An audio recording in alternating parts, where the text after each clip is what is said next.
What's up guys, Austin Newman here, and I've been getting asked a lot of questions on Instagram lately about what I have in my Travel Light video bag. So I'm going to be sharing with you what I have in that bag. Let's go.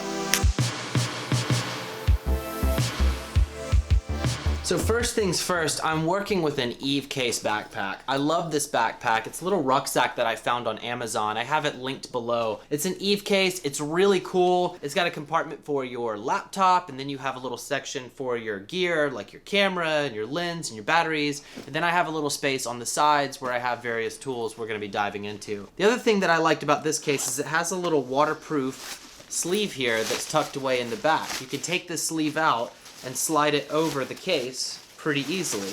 Now I've been in locations where I've had to use this particular rain sleeve just to make sure that my bag didn't get wet. So aside from my camera, which is my Sony a6300 is my run and gun camera, that's what I like to take with me when I travel. It's just a great 4K camera. Right now I have the 16-50 kit lens on it, which is actually a pretty decent lens for a kit lens, so I use that sometimes when I'm out and about. One thing that I absolutely recommend, especially if you're gonna be a mirrorless owner, is working with some kind of cleaning kit, and this is the Altura cleaning kit. I've done a video covering on how to clean your sensor if you need to for the Sony a6300. But what this is a complete cleaning kit. I have all the gear that I need in here. I have a brush. This is a little felt tip that you can use to kind of get any dirt you might have off the lens, and you start in the middle and then kind of work your way out. Then it also has a brush for the outside of the lens. These are pretty common. You'll see these in a lot of video bags. This one in particular though, I have that has these cleaning swabs. Now these you have to buy special to make sure that you keep your sensor clean, because sometimes you will get these specks on there. Absolutely recommend keeping a cleaning gear on you. The next thing that I have is 6 batteries and a charger, as well as a little car adapter charger. Now this is a Wasabi Power charger,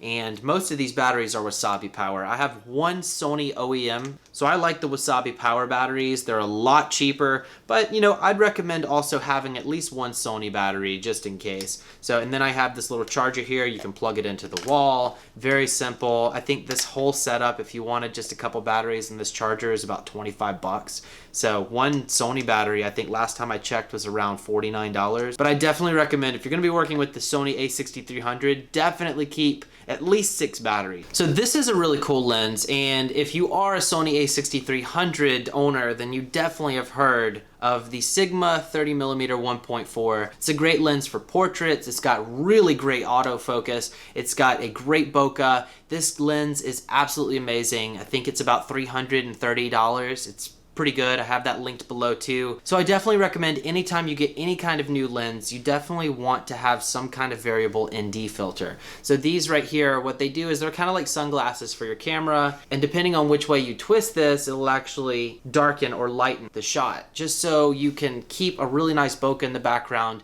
You can keep your f-stops low, even out in like extremely bright situations. So you definitely want to keep an ND filter. I shoot in Florida mostly, so having an ND filter is absolutely key for me, and I definitely recommend it for anybody who's shooting video or even taking photos. I may be butchering this name, but I believe this is a Zomei, so this fits my Sigma 1.4. Speaking of ND filters, I have in my side pocket. So I've been using these 40.5 kit lens ND filters, and I have a couple of different stops here. I'm not really the biggest fan of them. They kind of give a milky look to the footage, so what I'm probably gonna do now that I have the Sigma 30mm 1.4 and I have the variable ND filter with the 52mm outer diameter, I'm just gonna get a step-up ring that's 40.5 millimeters. It's gonna be a lot easier. I only have to carry one ND filter. It'll cover both lenses and help me out a good bit. Speaking of lenses, I have this 35mm Photossi 1.7 lens. Now this lens has a declipped aperture and a manual focus ring. I've done a full review on this on another video in this channel, so you can go check that out if you'd like to see some of the footage out of it. I don't use this as much. I usually use this for photos, or if I want to get a really odd or unique look to some of my footage. I keep this around in my video bag just for the sake of having something to give me an alternating look from my kit lens or from my 30mm Sigma 1.4. And one thing I do want to mention while I'm in the video bag is I have a lot of these silica gel packets. I like to throw them inside my camera bag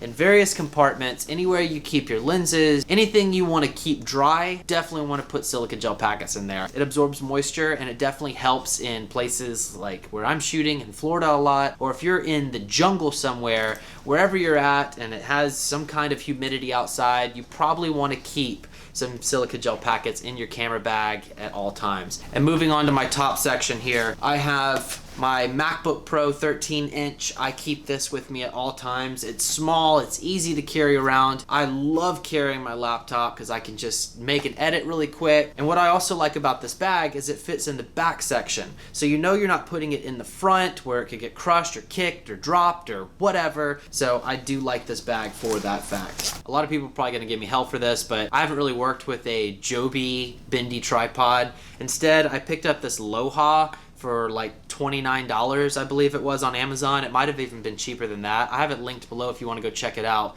But I like it. It may have shorter legs than the Joby, I believe, but it's basically the same principle. You can wrap around things. You can just kind of stand it up in a corner and shoot a time lapse if you need to.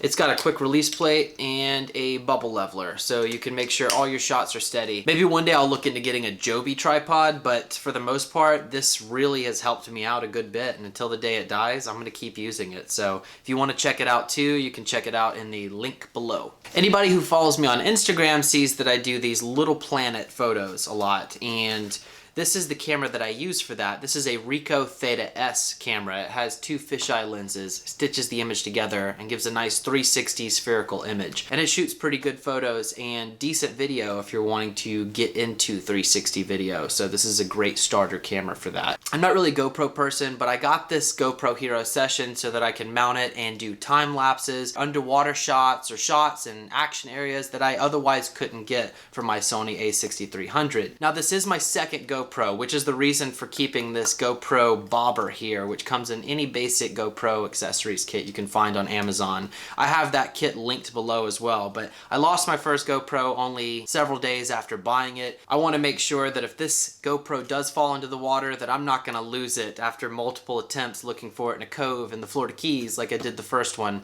And I also have a LaCie rugged hard drive. I absolutely love this thing. It's an absolute workhorse and it can take a beating. I wouldn't suggest beating it up per se, but it definitely can take a beating. If you're a traveling filmmaker, keeping a rugged hard drive on you at all times, moving from location to location is an absolute must. So this will keep your footage safe, and I absolutely love it. I've had this one for a year and it's still going strong. I definitely want to get a LaCie rugged hard drive with a Thunderbolt connection instead of the USB 3. The Thunderbolt definitely is a lot faster and will help you transfer whenever you're editing on the go. So I definitely like keeping this around. So that's my video bag. I hope it's helped anybody who's watching this video just trying to add a couple more tools to their video bag, or maybe even someone who's building their very first video bag. I appreciate you joining me. If you did like this video, make sure to give a big thumbs up on this, and make sure to subscribe if you're new to the channel. Leave a comment where you're from. I love meeting all filmmakers from all communities across the world, so make sure to connect with me. You can find my work on Instagram at Austin Makes Films. I love connecting with you guys on there and seeing what other filmmakers from around the world are working on as well. So until next time, guys,